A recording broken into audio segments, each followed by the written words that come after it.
안녕하십니까. 본 강의에서는 개인사업자의 창업과 관련한 세무 문제 및 그리고 창업연도 다음 해에 발생할 수 있는 여러 가지 세무 사항에 대해서 같이 살펴보도록 하겠습니다.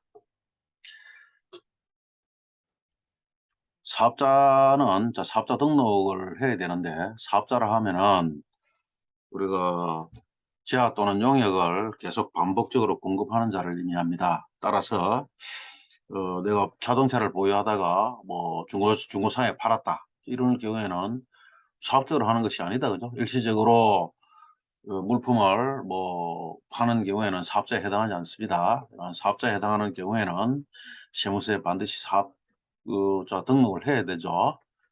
근데 이제 사업을 하게 되면은 뭐 사업장이 필요하겠죠, 그죠? 예를 들어서 뭐 슈퍼를 한다든지 음식점을 한다든지 이런 경우에는 이제 사업장이 필요로 합니다.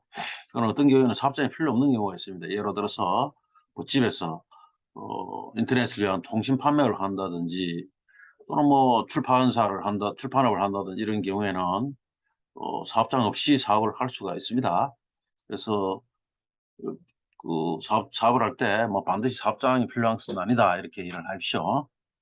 사업을 하게 되면은 사업자 등록 신청을 하게 되고, 신청하면은 사업자 등록증이 발급이 됩니다.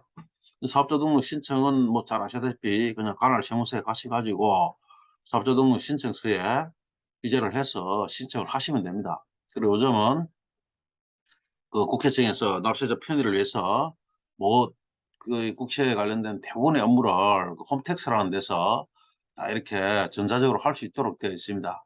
그래서 뭐 일정이 더 바쁘시고 그런 경우에는 또 관할 세무서 갈 필요 없이 그냥 홈택스에서 사업자 등록 신청을 하시면 됩니다. 근데 사업자 등록할 때 이제 유의할 부분은 업태 및 종목이 있는데, 업태라는 것은 우리가 뭐 도매업이다, 소매업이다, 제조업이다 이렇기 때문에 다 뭐 익히 알고 있는 부분인데, 이 종목 부분에서 좀 세분화된 어떤 그런 내용들이 필요하기 때문에 이 경우에는 관할 세무서에 애매할 경우에 물어서 확인을 하시면 됩니다. 요즘 뭐 시험 공무원들이 원체 친절하고 잘해 주시기 때문에 뭐 세무서 전화하고 하는 걸 굉장히 불편하게 생각할 필요는 전혀 없습니다. 그다음에 이제 사업자 등록은 사업 개시일로부터 20일 내에 신청하시면 되고요. 이게 뭐 특별할 거 없다고, 그죠? 근데 또 그 사업자 등록 신청할 때 이제 필요 서류들이 있습니다. 예를 들어서 사업장을 임차를 했다 그러면 사업 임대차 계약서 사본을 같이 첨부해서 제출해야 되고요. 그다음에 이제 뭐 신고를 요하는 경우가 있죠. 예를 들어 음식점 같은 경우에 시군구에 신고를 해야 됩니다. 그래서 그런 경우에는 신고증을 첨부해서 같이 제출해야 됩니다. 사업자 등록 신청을 하게 되면은 세무서 가시면은 그냥 원래 여기 법에는 2일 이내라고 되어 있는데 바로 사업자 등록 내줍니다. 여기서 우리가 하나 추가적으로 살펴봐야 될 내용은, 요즘은 집에서 이렇게 뭐 통신 판매를 하는 경우들이 많이 있다, 그죠? 그런 통신 판매에 대해서 잠시 같이 살펴보도록 하겠습니다. 통신 판매업을 하게 될 때에 이러한 일련의 절차를 한번 보죠. 사업자 등록 및 통신 판매업 신고는 첫째 이제 쇼핑몰을 만들어야 되겠죠, 그죠? 그다음 세무서에 이 사업자 등록 신청을 하면은 발급을 해 줍니다. 그리고 이게 구매 안전 서비스 이용 확인증이라는 게 있습니다. 이거는 통신 판매 같은 경우에는 예를 들어서 물건 주문을 했는데, 결제를 했는데 물건이 또 안 올 수도 있죠, 그죠? 이러한 소비자에 관련된 여러 가지 문제들이 지금 발생이 될 수 있기 때문에 이걸 이제 은행에 이런 확인증을 발급받으라는 그런 내용입니다. 그래서 반드시 확인을 받아야 되겠죠. 그러고 나서 이 절차가 끝나고 나면 시군구에 통신 판매 신고를 하게 됩니다. 이때 구매 안전 서비스 이용 확인증을 반드시 첨부해서 통신 판매업 신고를 해야 됩니다. 그래서 통신 판매업 신고를 할 때 보면은 이제 인구 50만 이상 시는 뭐 4만 500원, 그 밖에 시는 22,500원을 이게 등록 면허시로 납부를 해야 되고요. 참고로 이제 통신 판매업 신고를 이제 하지 않아도 되는 경우가 있습니다. 이 경우는 사업자가 예를 들어 간이가세자인 경우, 이게 간이가세자다 는 내용은 좀 이따가 같이 살펴보도록 하겠습니다. 그래서 여기 이제 통신 판매업 신고에 관련된 내용을 제가 대략적인 내용을 설명을 드렸는데 좀 더 자세한 내용들은 요즘 뭐 구글이나 네이버 같은 데서 검색해 보시면은 이런 부분에 대해서 그 상세한 내용들을 다 확인할 수 있습니다. 고 참고를 하십시오. 그리고 지금부터는 사업자 등록을 이제 신청할 때 일반 사업자로 해야 되느냐, 관이 사업자로 등록을 해야 하는지요. 이렇게 지금 되어 있다. 그죠? 이게 이제 이 부분이 이제 사업자 등록할 때 제일 애매한 부분입니다. 이게 그죠? 그래서 요 대략적인 내용을 설명을 드리면은 일단은 세금 계산서를 발급하지 않아도 되는 업종. 예를 들어서 이 경우는 대부분의 경우에 최종 소비자를 대상으로 사업을 하는 경우입니다. 소매업, 음식점업, 그다음 PC방, 뭐 미장원 이런 경우 다 최종 거의 뭐 사업자하고 거래하는 일이 별로 없겠죠. 그죠? 그런 경우에는 관리가시자로 그냥 신청을 하시면 됩니다. 근데 여기서 이제 다음의 경우에는 일반 가시자로 반드시 일반 가시자로 신청을 해야 하는 경우가 있습니다. 이 경우는 뭐 매출 규모라든가 이런 데 전혀 관련 없이 세금 계산 제조업이라든가 건설업, 도매업 당연히 일반 가시자로 신청을 하셔야 되고, 그리고 이제 뭐 최종 소비자를 대상으로 하는 업종이라 하더라도 예를 들어서 거래처가 사업자인 경우가 있을 수가 있죠. 뭐 청소 대행업체 같은 경우에 이렇게 보면은 뭐 개인한테 할 수도 있지만은 대부분의 경우에 이게 뭐 사업자하고 또 할 수도 하게 됩니다. 그죠? 그럴 경우에는 이게 간이가시적 기준 자체가 어떻게 되냐면 연간 매출액이 8천만 원입니다. 8천만 원 이상이면 일반 가시자, 8천만 원 미만은 간이가시자. 일단 매출액 기준으로 그렇게 구분을 합니다. 8천만 원 이상으로 예상되는 경우에 이제 일반 가시자로 등록 신청을 하시는데, 이게 세금계산서를 발행 안 해도 되는 경우에는 처음 사업자 등록 신청할 때 내가 뭐 매출이 8천만 원이 될지 어떻게 알 수가 없지 않습니까? 그죠? 그래서 이 경우에는 간이가시자로 그냥 신청을 하셔도 무방합니다. 그리고 이제 처음 연도 매출액에 따라서 다음 연도에 어떻게 변하는가 하는 부분들은 좀 이따 다시 살펴보겠습니다. 그래서 8천만 원 미만이라도 세금계산서를 발급해야 하는 경우에는 일반 가시자로 해야 한다. 그다음 사업 초기 시설 투자 등이 많아 매입세액을 환급받고자 하는 경우가 지금 이렇게 있다. 그죠? 이 말은 이 간이가시자 제도는 지금 뭐냐면은 우리가 원래 다 일반 가시자는 원칙적으로 일반 가시자로 정해 놔 놓고, 세법에는 항상 원칙을 정해 놔 놓고, 그죠? 납세자 편의라든가 그다음에 국가 조세 정책 목적이라든가 여러 가지 이제 그러한 원인으로 예를 항상 두고 있어요. 그래서 이 일반 간이가시자라는 것은 일반 가시자에 대한 예외 규정이다. 그래서 일반 가시자가 되면은 부가신고를 또 1 년에 2 번을 해야 되고, 이게 막 납부하는 그런 방식이라든가 그런 게 좀 다소 복잡합니다. 그래서 국가가 이 간이가시자인 경우에는 이런 부분들 신고도 1 년에 한 번 하도록 지금 정해 놨고, 그다음에 또 연간 매출액이 지금 4,800만 원 미만인 아주 영시한 사업자인 경우에는 납부 의무도 면제시킵니다. 면제시키고 부가세를 신고 납부하는 그런 절차도 매우 간편하게 해 놨습니다.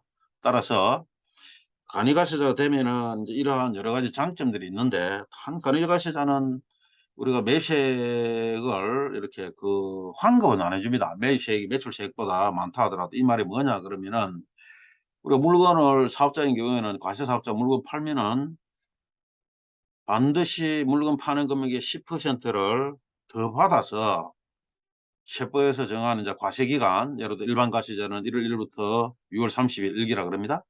그다음에 2기는 7월 1 일부터 12월 31 일까지 2기. 다음 달 25 일까지 받은 금액을 신고 납부하도록 되어 있습니다. 다만 사업자인 경우에는 자기 사업을 위해서 물품을 구입할 때도 매입세금을 주죠. 그죠? 항상 이게 거래세라고 그래서 거래 단계마다 다 부가세가 붙습니다. 그래서 내가 사업을 위해서 하기 위해서 이제 포탈을 하나 샀어요. 포탈을 샀다. 매입세액 포탈 금액이 2천만 원이더라. 매입세액이 200만 원이다. 그죠? 그 돈을 이제 공제를 받을 수가 있습니다. 공제를 받을 수가 있는데, 이제 그것도 이러한 공제 부가가치세의 매입세액에 관련된 내용은 이게 전부 다 일반 가세자한테 다 해당이 되는 거예요. 그래서 이렇게 그것도 뭐 차도 사고 또 식당을 만약에 하려고 하다 보니까 이게 뭐 승합차도 필요하고 또 뭐 시설 투자도 많이 들었다. 그 매입세액이 많이 발생했다. 그래서 매출은 얼마 안 되는데 삽 초기에 뭐 매출이 별로 있을 건 아니지 않습니까? 그죠? 매입세액이 많다 이랬을 때 그 매출세액보다도 매입세액이 많으면은 그 돈은 원래 세무서에서 환급을 받을 수 있습니다. 근데 관해가세는 그게 안 돼요. 그러다 보니까 내가 사업 초기 매입세액이 많다. 그러면은 어떻게 관해가세제는 환급이 안 되니까 일반 과세제로 신청하시면은 매입세액 공제를 받을 수 있다는 겁니다. 그 부동산 임대를 위해서 상가 샀던 경우도 뭐 대표적인 이런 경우들이 있죠. 그죠? 예, 그런 경우 일반 과세제로 신청을 하시라는 거예요.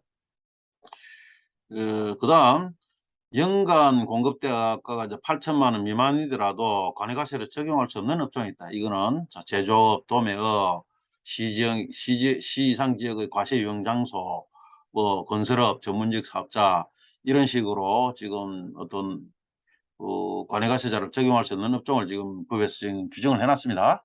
이제 여기에 가장 여기 해당하지 않는 경우 이제 대원칙은 어, 내가 그냥 최종 소비자로 한테 그 물품 등을 팔고 또는 서비스 제공한다 그러면은 그냥 1차적으로 그냥 관해가시를 하시면 됩니다.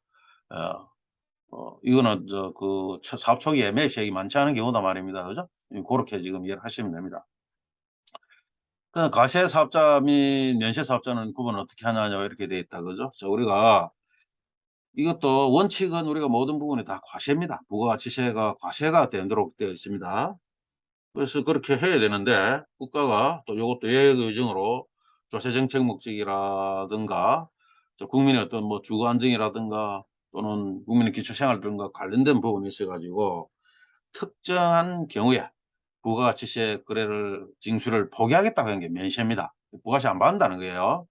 그럼 이런 면세 사업자인 경우에는 물건 팔 때 부가세 안 받겠다. 그죠? 이 부분, 이 경우가 국민의 기초 생활과 관련된 거. 예를 들어서 뭐 미가공 식료품들 있죠. 그죠? 쌀이라든가 뭐 해산물, 수산물 이런 경우 수산물 또 뭐 축산물 같은 경우 있죠. 이거 그런 경우가 있고 또 뭐냐 그러면은 이게 또 보건복지와 관련된 부분들이 있습니다. 병원, 의원, 또뭐 학원 이런 경우에는 부가가치세 면세 사업자로 규정을 하고 있습니다. 그래서 이 경우에는 해당하지 않으면은 여러분들이 여기에 있는 내용대로 해당되지 않으면은 전부 과세 사업자다 이렇게 이해를 하시면 됩니다. 근데 생각을 하면서 이거 그냥 하나 알아두셔야 될 내용은 주택 있죠. 이게 국민주택 그런 전용 면적 85제곱미터 봉사 이제 그 분양 면적이 한 300대 미만은 이게 국민주택에 해당하죠. 그죠? 전용 면적이 이게 85제곱미터 이하인 경우에는 부가치세가 면세된다는 겁니다. 그래서 주택 건설업자가 주택을 분양을 하면서 85제곱미터 초과 부분은 어떻습니까? 분양가에 10%를 더 추가를 해서 분양받는 사람한테 징수를 하게 됩니다. 그죠? 근데 국민주택은 부가세 없다. 이런 내용입니다. 그리고 아파트로 이렇게 구입하다 보면은 그 내한테 관련된 토지 지분이 있죠. 그 토지 공급은 부가세가 과세 안 된다. 지금 이렇게 지금 돼 있다. 그죠? 그래서 건물 부분을 국민주택이 초과되는 부분은 부가세를 10%더 부담하기 때문에 이게 분양가격이 좀 높아지는구나 이렇게 이해를 하시면 됩니다. 그리고 주택 가지고 있다가 나중에 파는 경우 이것도 내가 뭐 국민주택 초과 주택을 가지고 있는데 나중에 팔았다. 이걸 사업적으로 하는 게 아니면은 평생에 뭐 한번 발생할지 또는 뭐 몇 번 한다 하더라도 계속 반복적으로 발생하는 것이 아니기 때문에 그런 경우는 사업자가 아니다. 그죠? 예. 네, 그다음에 이제 이게 아까 간이가세자 기준을 제가 이제 8천만 원이라고 말씀을 드렸는데 그 차후반 연도에 이제 8천만 원에 미달할 것으로 예상되더라도 일반 과세자로 사업자 등록을 해야 하는 경우가 있나요? 자, 아까 보다시피 이 부분은 중요한 내용이기 때문에 그렇습니다. 반복하는 거는 관외과세자로 등록할 수 없는 업종, 그다음 관외과세자로 등록할 수 있는 업종이라도 세금 계산서를 발행해야 하는 경우, 그다음에 내가 시설 투자 등으로 매입세액을 공제받고자 하는 경우,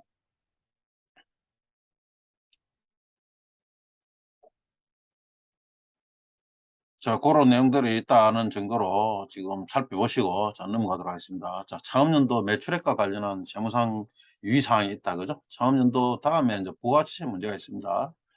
이 부가치세라는 게 자, 연간 매출액이 8천만 원을 딱 규정을 해놨습니다. 따라서 창업한 연도에 내가 간이가세자로 등록을 했는데 창업한 연도 매출액이 8천만 원 이상이 됐다. 그럼 어떻게 되느냐 이게. 창업한 연도의 다음에 7월 1일부로 이게 일반 사업자로 전환이 됩니다. 그러면은 이제 다음에 7월 1일부터는 이제 일반 가세자가 된다는 거예요. 이게 이제 일반 가세자로 될 때는 이제 예를 들어서 간이 가세자의 경우에는 매입세액을 다 공제를 해주는 게 아니고 어 0.5% 정도만 해주거든요. 그러니까 거의 뭐 공제 안 된다 이렇게 보시면 됩니다. 거의 공제 받지 못했던 금액을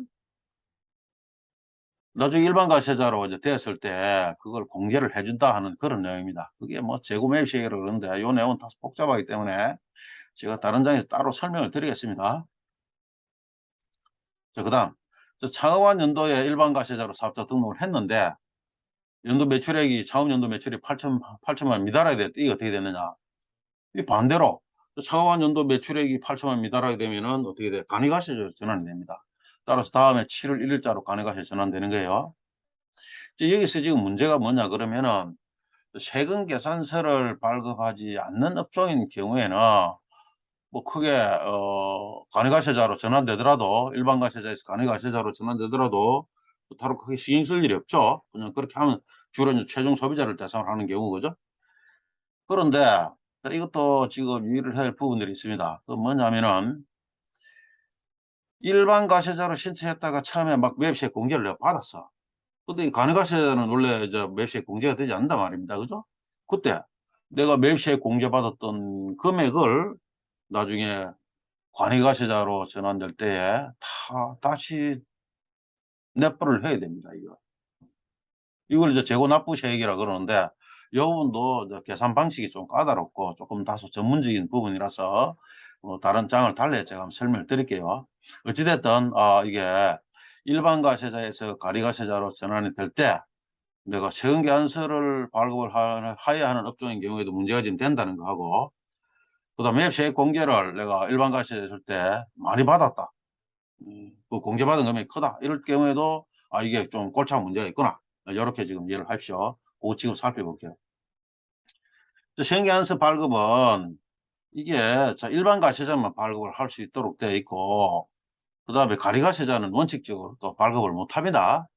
다만 여기도 이게 저기 2021년도에 이게 막 부가세법에 또 간이가세자 규정이 많이 바뀜을 해가지고 참 복잡하게 됐습니다, 이게. 근데 이게 간이가세자를 하더라도 전환되더라도 이게 전년도 매출액, 그러니까 창업연도 매출액을 보면은 4,800 이상 8천만 원에 미달할 경우에는 이 간이가세자로는 전환은 되는데 세금계산서는 발급할 수 있다는 거예요. 그다음에 일반 가세자로서 전년도 공급가액이 4,800 미만인 경우에는 원천적으로 세금이 발급 안 됩니다, 이게. 그러면은 처음 사업자 등록할 때 간이가세자로 했을 때 사업자 등록 할 때 내가 그 세금이 발급할 수 있느냐? 안 됩니다, 이거는. 그래서 창업 초기에 세금계산서를 발급을 해야 될 업종 같은 경우에는 이 규정에 관련 없이 공급가액 이거는 지금 전년도 기준이 없기 때문에 일반 가세자로 등록을 해야 됩니다. 또 이러한 문제들이 있기 때문에 내가 세금 계산서를 계속 발급을 해야 된다 하면은 예를 들어서 이제 뭐 4,800만 원에 미달하거나 또는 4,800만 원 이상부터 8천만 원에 해당 구간에 하더라도 그냥 복잡하다. 내가 뭐 일반 세금 계산서로서 일반 사업자로서 계속 세금 계산 발행해야 되겠다 하면은 이 간이가세 포기 신고라는 게 있습니다. 그래서 7월 1일부로 이제 이게 유행 전환이 지금 되기 때문에 이 이전에 여러분들이 간이가세 포기 신고를 할 수 있습니다. 간이가세 포기 신고라는 게 있구나. 그러면은 일반 과세자로 이제 계속 남게 되는 거예요. 그러면은 세금 계산서 발급도 문제가 없고 매입세액도 전액 다 공제를 받을 수 있다. 반면에 매출세액 10%다 납부를 해야 되고 일반 과세자로서의 모든 일반 규정을 다 적용을 지켜야 된다. 이렇게 이해를 하십시오. 그다음에 여기 보니까 간이가세자로 사업자 등록했는데 직원이 없다. 세금 신고 뭐 해야 되느냐? 이거 간단합니다. 그죠? 이거는 부가 신고 1년에 한번 해라는 거죠. 또 종합소득 신고 이것도 저 다음에 5월 달에 신고하시면 되는데 이 부분도 이거 종합소득세 잠시 후에 이제 그 개혁편에서 한번 보도록 하겠습니다. 신고하는 거 창업 초기에는 간단합니다, 이게. 그다음에 이 사업자 등록했는데 직원이 있다. 세금 신고 및 4대 보험과 관련해서 뭐 해야 되느냐? 직원이 있으면은 직원 근로소득에 대해서 원천징수도 해야 되고, 그다음 4대 보험 가입해야 되고, 이래서 여러 가지 복잡한 문제들이 발생을 합니다. 특히 이게 직원 근로소득 관련하여서는 제출할 서류들이 많아요. 그래서 사업자 스스로가 이게 참 사업하기가 좀 이게 기장하고 하기가 힘듭니다. 이게 그래서 세무사무소에 이게 맡기는 게 제일 편합니다, 이거는. 세무사무소에 안 맡겨도 되는 경우에는 그냥 혼자 사업할 때, 그러고 뭐 그 간단한 어떤 혼자 사업할 때는 실제로 그 금액이 인제 그 매출 규모가 그렇게 많지 않으면은 쪼끔만 시간 투자하시면은 세무사무소 안 맡기고도 본인이 얼마든 할 수 있어요. 왜냐면 홈택스에 원체 잘 돼 있고, 그리고 이런 내용들이 또 정리된 책들을 하나 구입해 보시면은 간단하게 할 수 있습니다. 하나만 해 보면 됩니다, 이거. 처음에 힘들어서 그렇지 다음부터는 아무것도 안 해요, 이게. 이 부가세에 대해서는 이제 대략적인 살펴봤는데, 부가세가 그 또 여기에 여러 가지 그 관련된 뭐 간이가세자에 대한 내용들, 또 정액 발급을 어떻게 해야 되는가 하는 그런 부분들은 또 장을 달리 제가 설명을 드리겠습니다. 그다음 그 창업한 해에 이제 소득세, 또 장부 이장 뭐 이런 부분들에 대해서 같이 살펴보도록 하죠. 또 신규 사업자 이게 종합소득세가 지금 사업자는 종합소득 신고를 해야 됩니다. 예를 들어 근로자들은 그냥 연말정산하면은 회사에 다 처리해 주네요. 끝나버려요. 근데 사업자는 본인이 자기 소득 1년 동안 벌어들인 소득을 이렇게 계산해서 이게 다음에 5월 달에 종합소득 신고를 해야 됩니다. 근데 이게 이제 이게 사업을 하시다 보면은 이제 규모가 좀 지금 여기 나와 있는 복식부기 기장 의무자 있죠. 그죠? 이 기준 예를 들어서 도매나 소매업 이런 경우에는 기준 금액이 3억 원. 여기 통신 판매 포함되죠. 음식점은 1억 5천, 그다음 부동산 임대 뭐 1억 5천, 기타는 이제 7,500만 원 이렇게 지금 돼 있다. 그죠? 이 기준을 넘는 경우에는 복식부기 기장 의무자에 해당이 됩니다. 이 기준을 넘게 되면은 근데 정상적으로 장부를 해라는 거죠. 복식부기라는 자체가 굉장히 어렵습니다. 어떤 회계에 대해서 전문적인 교육을 받지 않은 분들은 복식부기 기장을 하기가 현실적으로 불가능합니다. 그래서 다 사업이 잘 돼 가지고 이러한 기준 금액을 넘게 되면은 요 부분은 세무사무소 맡기셔야 됩니다. 방법이 없어요, 이거는. 우리가 여기서 볼 수 있는 거는 계속 이 구간에 해당하지 않는 소규모 사업자들 이야기입니다. 그래서 이제 신규 처음에 사업을 했을 때는 이게 아주 간단하게 정책 당부에서 또 원칙을 정해 놨고, 지금 이거는 또 예외 기준이다. 그죠? 신규 사업자가 처음 사업 시작할 때는 여러 가지 막 부담도 많고 하기 때문에 소득세 신고를 아주 간단하게 하라고 되어 있습니다. 그래서 1년 동안 이 매출액 있죠. 수익 금액에다가 이 국세청에서 업종별로 이게 그 경비율을 정해 놓은 책이 있습니다. 이게 이제 뭐 기준 경비율 또 뭐 단순 경비율 이런 책자를 항상 발급을 하는데, 그거는 아주 세세하게 분류가 되어 있습니다. 그래서 그 업종별로 1년 동안에 이제 통계를 내 보니까 뭐 비용이 얼마 정도 되고 소득이 얼마 정도 하더라는 내용입니다. 그 소매업 같은 경우에 예를 들어서 뭐 어떤 내업장에 보니까 이게 이제 그 단순 경비율이 90%더라. 이렇게 지금 책자에 되어 있어요. 90%는 뭐냐 그러면은 내 1년 매출이 1억이다. 그러면은 9천만 원, 90% 9천만 원을 그냥 장부 안 해도 그냥 경비 인정해 줄게, 이런 뜻입니다. 그래서 내가 매출 1억이다. 단순 경비율 90%도 하면은 그냥 소득금액 1,000만 원입니다. 예. 거기서 인제 뭐 본인 공제, 뭐 배우자 공제, 자녀 공제 이렇게 해서 하면은 거의 뭐 세금 낼 게 없다, 그죠? 거의 고렇게 지금 되어 있는 거죠. 신규 사업자인 경우에는 단순 경비율로 추계 소득으로 인제 신고할 수 있다, 그 내용입니다. 그다음에 우리가 이 살펴볼 내용은, 자 창업을 하게 되면은 이게 사업자가 계속 늘어나면은 정부 입장에서는 고용이 창출되고 또 세수도 늘어가기 때문에 국가가 이것도 항상 이제 원칙이 있고 예에 있다. 그죠? 요것도 그 규정 중에 하나입니다. 원칙은 소득세 내야 되는데 창업한 분들한테 이제 특혜를 주겠다는 거예요. 이거를 이제 이것도 모든 업종이 아니고 국가가 이제 그 특정한 업종들이 있습니다. 예를 들어서 제조, 도매, 건설업 같은 경우 이런 것도 그렇고 이제 통신 판매업이라든가 음식점 이런 경우에는 그 창업 중소기업 이렇게 소득세 감면에 대한 업종에 해당됩니다. 이 경우에는 최초로 소득이 발생한 과세연도와 그 다음 과세연도 4년, 그러니까 소득이 발생한 때로부터 5년 동안 이 소득세의 100분의 50, 50% 감면해 주겠다. 다음 이 조건도 이제 수도권만 해당이 안 되는 겁니다. 여기서 이 부분은 이제 복잡한 부분인데 이것도 이제 따로 설명을 드릴 건데, 청년 같은 경우에 한번 보겠습니다. 이 청년이라 하면은 우리가 만 15세 이상 23, 34세 이하가 해당됩니다.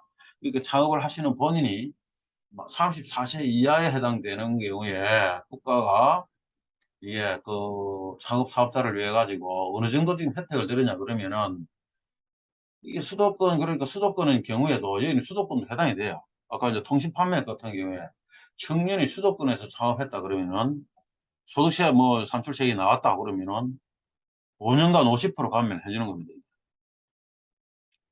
그 다음에 뭐 수도권이 아닌 데서 청년이 창업했다 그러면 5년간 어떻게 해요? 그냥 100%. 아예 5년 동안 세금 없다. 그것도 소득이 발생한 연도부터 이렇게 보시면 됩니다. 그래서 굳이 여기 이제 수도권 가밀 지역이라고 있는데 그 부분은 또 예, 좀 이제 여러 가지 이제 그런 부분은 수도권 가밀 지역이라고 그냥 네이버 같은 데 찾아보면 되고, 그 책에도 그런 내용들이 있습니다. 그래서 그 해당이 안 되는 지역에 그냥 창업하면은 뭐 통신 판매 같은 경우에는 지역에 관계 없잖아요. 그죠? 그러면 어떻게 해? 5년 동안 그냥 종합소득세 하나도 없구나. 그렇게 이해를 하시면 됩니다. 근데 이것도 이제 그 뭐 감면 여부에 대해서도 이게 세법이 참 복잡합니다. 원칙 정해놔놓고 예외 규정, 그 예외 규정 이런 부분들이 많아가지고, 그래서 우리가 일반적으로 알고 있는 상식을 가지고 이 세무관계를 접근을 하게 되면은 참 어려운 문제들이, 정말 골치 아픈 문제들이 발생한다는 겁니다. 그래서 이런 부분들 때문에 유튜브 강의라는 게 여러분들 한계가 있습니다. 물론 이게 내가 이제 편하게 이렇게 이제 들을 수도 있고 좀 설명 아무래도 딱딱하게 책을 보는 것보다는 좀 좋겠지만은, 이게 이제 이러한 복잡한 내용들에 대해 가지고 유튜브 강의에서 너무 긴 시간을 할애가 할 수도 없고, 여러분들은 기억도 다 할 수 없어요. 이게 일일이 메모해서 하는 것도 힘든다 그죠? 그래서 창업할 때 요즘 뭐 책들이 원체 잘 나와 있으니까 그 얼마 안 하죠 그죠? 책은 적어도 하나 사보셔야 됩니다. 이게 이런 내용들 나와 있는 책들 그죠? 그 부분 제가 좀 이따 설명드릴게요. 그 추계라는 경우 뭐 감면 여부가 되어 있는데, 이것도 간편정보 대상자는 이게 해당이 이제 창업 중소기업 감면을 계속 받을 수 있는데, 뭐 이게 이제 중소기업 복식부에 해당하게 되면은 이 전부 다 감면이 다 배제되는 게 추계하게 되면은, 이런 부분 너무 전문적인 부분이기 때문에 좀 다음 넘어가도록 하겠습니다. 그 창업연도 매출에 따라 다음 연도 달라지는 것이 있나요? 자, 창업연도 매출 규모에 관계없이 이제 간편정보 대상자에 해당이 됩니다. 창업연도 제일 첫 해나, 그 다음 연도부터는 어떻게 해? 그 매출에 이거 연으로 환산하지 않습니다. 이 환산하지 않은 금액을 기준으로 내가 복식부기 기장 의무자가 되면은 다음 연도부터 복식부기 기장을 바로 해야 되는 거예요. 그래서 그 다음에 또 내가 복식부기의 기장에 해당이 된다 그러면 어떻게 하냐면은, 이 부분도 너무 중요한 내용이라. 다음에 6월 말까지 뭐 사업장 계좌 신고해야 된다는 거예요. 이 말이 뭐냐 그러면은, 이제 그 규모가 어느 정도 되는 사업자들한테는 정부가 이게 이제 정상적으로 장부를 하고 이렇게 제대로 된 세금을 납부할 수 있도록 시스템을 만드는 과정에서, 이게 물품 대응 거래라든가 인건비를 지급했다든가 임차료 지급했다든가 이럴 때 그냥 그 사업용 계좌로 이렇게 등록한 그 통장을 통해서 해라는 거예요. 이거 안 하면 가산세 분리돼 이래 돼 있는데, 그 가산세가 제일 중요한 게 아니고, 이거 계좌 신고 이거 깜빡하고 안 했다네. 복식부기 하고 나서 안 했다 이거. 무슨 문제가 생기냐 이거. 아까 통신 판매 같은 경우에는 창업 중소기업 감면 받을 수 있다 했죠. 그죠? 그 전부 배제됩니다. 이게 지금. 또 하나 것도 뭐 중소기업 특별세 감면이라는 것도 있습니다. 이런 부분들 감면 자체가 다 배제되는 거예요. 이거 신고 하나 안 했다 그래가지고 참 골치 아프죠 이게 그죠? 그래 세무사 사무소 같은 데도 이거 깜빡 놓쳐가지고 정말로 어려움을 겪는 경우들이 종종 있습니다. 이게 그 사업자 본인도 알아야 되는 거예요. 이런 거 아시겠습니까? 그 다음에 또 복식부위 기장 의무자. 아까 보니까 이 복식부위 기장 의무자 이거 쭉 있죠. 그죠? 이런 것도 그 책에 다 나와 있어요. 이런 게.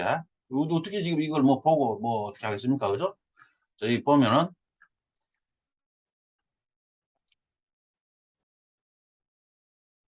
이 뭐 또 복식부위 이제 되면은 뭐 승용차 이게 뭐 하도 이제 그 납세자들이 이게 막 고급 승용차를 사가지고 그냥 사업용으로 이렇게 쓰고 그 관련 병들 막 다 전부 다 병리 인정하고 하다 보니까 이게 사회적으로 문제가 되죠. 그죠? 그래서 정부가 이거 지금 이것도 이제 막 강력하게 규제를 했는데 영세한 사업자들한테 하기는 좀 그러다 보니까 이제 복식부위 이상자가 되면은 철저하게 관리 감독을 하겠다는 거예요.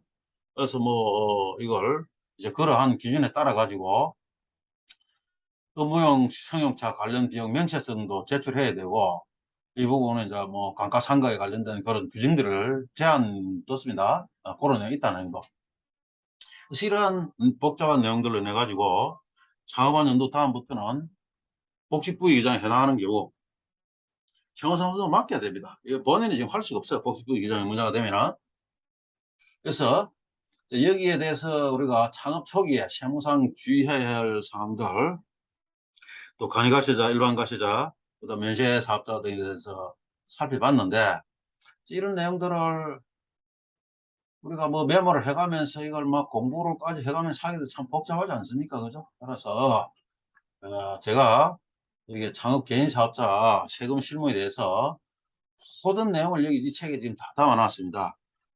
세무 이게 뭐 일선 세무서에서도 제가 근무를 했고 한 20년 동안 세무 상담을 하면서 이게 참 골치 아픈 문제들이 발생하더라는 거예요. 그런 부분도 다 정리하고 또 납세자들한테 창업 사업자들한테 꼭 필요한 내용들을 전부 이 책에 정리를 했습니다. 그래서 이게 지금 할인가가 17,000원인데 교보문고나 예스24나 알라딘 같은 데서 이 책 구입하셔 가지고 참고로 보시면은 이게 도움이 될 겁니다. 이거 뭐 세무 관계가 좀 전에도 제가 말씀을 드렸습니다마는 항상 예에 대한 예외 규정들이 있기 때문에 우리가 이걸 법령을 찾더라도 쉽지가 않고 그래서 좀 정리된 책을 꼭 이 책이 아니더라도 괜찮습니다. 하나 정도 구입하셔 가지고 특히나 창업 초기는 그 시간만 지나고 나면 그다음부터 익수가 되거든요. 꼭 책을 하나 구입하셔 가지고 업무에 이렇게 참고를 하십시오. 그리고 오늘 다소 복잡했던 그런 내용들을 또 다른 장에서 제가 설명을 드리겠습니다. 그때 만나 뵙기로 하고 이게 뭐 세무 관계가 참 어렵습니다. 복잡하기도 하고 머리도 아프고 그렇습니다. 이런 내용 또 강의 들으신다고 고생들 하실 거요. 다음 장에서 또 같이 뵐 수 있도록 하겠습니다. 감사합니다.